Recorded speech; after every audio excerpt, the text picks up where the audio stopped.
Today we're going to review Sociology 1.1. In this component, you are asked to distinguish sociology from the other social sciences. The first thing is going to make sure that you're comfortable with what is sociology. So if we break down the word sociology, you've got society, and ology means the study of.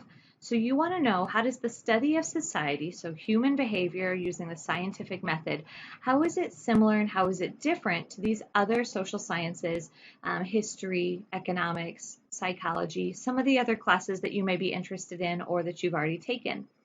Two things are going to be really important in studying sociology, and that's to use two mind frames.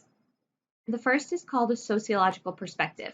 This is when you try to view the behavior of groups in a very systematic way, almost as if you're on the outside. I like the snow globe example. If you are on the outside looking into the snow globe, so you're not experiencing it, you're not affected by it, but you're supposed to be unbiased on the outside looking in. Your textbook talks about trying to get a cultural shock experience with something that is familiar to you.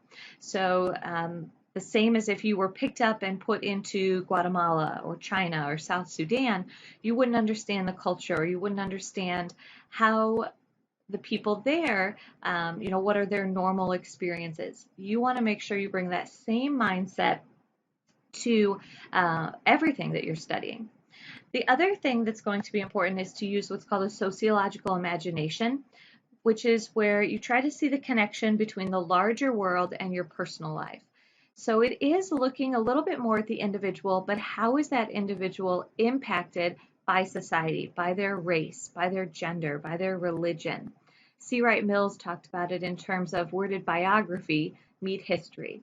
So it's not looking at, why did I become a teacher? But what kind of jobs are women geared towards? How does society pressure or encourage certain normal job opportunities? Or, it wouldn't be looking at why did one person end up in jail? Okay, but how did their race, how did their religion, how did their gender, once again, how did that impact their ending up incarcerated?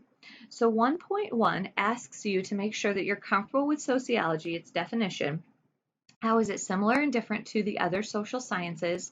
And then to make sure that you're okay with the two main points of view, okay, or mindsets that you're going to need in studying sociology, and that's the sociological perspective and sociological imagination. This can be found in your textbook, The Real World Sociology, pages 9 through 13.